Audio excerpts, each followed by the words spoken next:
Hello guys, ഇന്ന് നമ്മൾ ചെറിയൊരു ക്രിക്കറ്റ് ന്യൂസുമായിട്ടാണ് വന്നിരിക്കുന്നത്. ഓസ്ട്രേലിയയുടെ ഇതിഹാസ ഓപ്പണറായ ഡേവിഡ് വാർണർ ടെസ്റ്റിൽ നിന്ന് വിരമിക്കൽ പ്രഖ്യാപിച്ചിരിക്കുകയാണ്. പന്ത് ചുരണ്ടൽ വിവാദത്തിലധികം ഉൾപ്പെട്ടിട്ടും രാജകീയമായ യാത്രയയപ്പാണ് വാർണർക്ക് ക്രിക്കറ്റ് ഓസ്ട്രേലിയ നൽകിയത്. പാകിസ്ഥാനെ തകർത്ത് അഭിമാനത്തോടെ വാർണർക്ക് യാത്രയയപ്പ് നൽകാനും ഓസ്ട്രേലിയക്കായി. കാണികളെ അടക്കം മൈതാനത്തിറക്കിയാണ് വാർണറുടെ യാത്രയയപ്പ് പരിപാടി ക്രിക്കറ്റ് ഓസ്ട്രേലിയ അവിസ്മരണീയമാക്കിയത്. എന്നാൽ വാർണർക്ക് ലഭിച്ച ഗംഭീര യാത്രയയപ്പ് കാണുമ്പോൾ ഇന്ത്യൻ ആരാധകർക്ക് നെഞ്ചിൽ നോവാണ്. രാജകീയ വിടവാങ്ങൽ അർഹിച്ചിട്ടും BCCIയുടെ പിടിപ്പുകേടുകൊണ്ട് അടിയിറങ്ങേണ്ടി വന്ന ചിലരുണ്ട്. ഇന്ത്യൻ ക്രിക്കറ്റിന് അഭിമാന നേട്ടങ്ങൾ സമ്മാനിച്ചിട്ടും വിരമിക്കൽ മത്സരം പോലും ലഭിക്കാതെയാണ് പല താരങ്ങളും തഴയപ്പെട്ടത്. ഇത്തരത്തിൽ ഇന്ത്യക്കൊപ്പം അർഹിച്ച വിരമിക്കൽ മത്സരം ലഭിക്കാത്ത താരങ്ങൾ ആരൊക്കെയാണെന്ന് പരിശോധിക്കാം.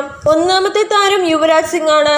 ഇന്ത്യയുടെ ലോകകപ്പ് ഹീറോയാണ് യുവരാജ്. T20 ലോകകപ്പ് കിരീടവും ഏകദിന ലോകകപ്പ് കിരീടവും ഇന്ത്യ അലമാരയിൽ എത്തിച്ചതിന് പിന്നിൽ യുവരാജിന്റെ കഠിനാധ്വാനമുണ്ട്. ഏകദിന ലോകകപ്പ് നടക്കുന്ന സമയത്ത് അർബുദബാധിതനായി UV പ്രയാസപ്പെടുകയായിരുന്നു. എന്നാൽ ഈ പ്രയാസവും മറികടന്ന് ബാറ്റ് കൊണ്ടും പന്ത് കൊണ്ടും ഇന്ത്യക്കായി യുവരാജ് കസറി. എന്നാൽ വിരമിക്കൽ മത്സരം പോലും അദ്ദേഹത്തിന് ലഭിച്ചില്ല. യുവരാജിനെ പൂർണ്ണമായും തഴയുകയും വേണ്ടത്ര പരിഗണന നൽകാതെയുമാണ് ഇന്ത്യ അപമാനിച്ചത്. ആരാധകർക്ക് ഇപ്പോഴും ഇക്കാര്യത്തിൽ അതൃപ്തിയുണ്ട്. രണ്ടാമത്തെ താരം വീരേന്ദർ സേവാങ് ആണ്. ബാറ്റിംഗ് ലോകത്തെ വിനാശകാരി എന്ന് പേരെടുത്ത ഓപ്പണറാണ് സേവാങ്. ടെസ്റ്റിൽ ഇന്ത്യക്കായി 2 ട്രിപ്പിൾ സെഞ്ചുറി നേടിയ സേവാങ് 3 ഫോർമാറ്റിലും കസറി. 2007 T20 ലോകകപ്പിലും 2011 ഏകദിന ലോകകപ്പിലും ഇന്ത്യൻ ടീമിന്റെ ഭാഗമായിരുന്നു സേവാങ്. ആരാധകരുടെ ഹീറോയായിരുന്ന സേവാങ്ങിനും അർഹിച്ച യാത്രയയപ്പ് ലഭിച്ചില്ല. രാഹുൽ ദ്രാവിഡിനും സച്ചിൻ ടെണ്ടുൽക്കർക്കും ലഭിച്ച വിടവാങ്ങൽ ചടങ്ങ് സേവാങ്ങും അർഹിച്ചിരുന്നു. എന്നാൽ ഇത് നൽകാൻ BCCI തയ്യാറായില്ലെന്നതാണ് നിരാശപ്പെടുത്തുന്ന കാര്യം. MS ധോണി ഇന്ത്യയുടെ എക്കാലത്തെ മികച്ച നായകനാണ്.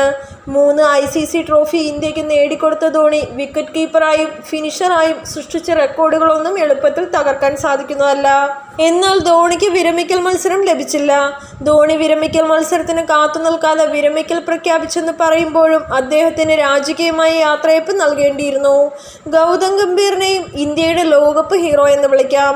2007 T20 ലോകകപ്പ് കിരീടവും 2011 ഏകദിന ലോകകപ്പ് കിരീടവും ഇന്ത്യ നേടിയപ്പോൾ ഫൈനലിൽ അർദ്ധ സെഞ്ചുറിയോടെ തിളങ്ങാൻ ഗംഭീറിനായി. 3 ഫോർമാറ്റിലും മികച്ച റെക്കോർഡുള്ള ഗംഭീറിനും ഇന്ത്യ യാത്രയയപ്പ് നൽകിയില്ല. മോശം ഫോമിലായപ്പോൾ ഇന്ത്യ നിഷ്കരണം തള്ളിക്കളഞ്ഞ താരമാണ് ഗംഭീർ. എന്നാൽ മികച്ചൊരു യാത്രയയപ്പ് ഗംഭീർ അർഹിച്ചിരുന്നുവെന്ന് നിസ്സംശയം പറയാം. TVS ലക്ഷ്മണനാണ് മറ്റൊരാൾ.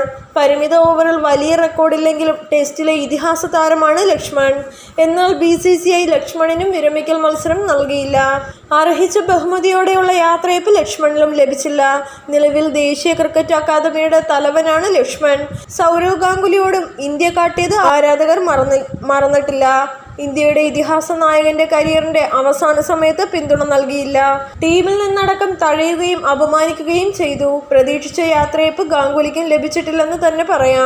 ദയവായി ചാനൽ ഇഷ്ടപ്പെട്ടാൽ സബ്സ്ക്രൈബ് ചെയ്യൂ, ഷെയർ ചെയ്യൂ.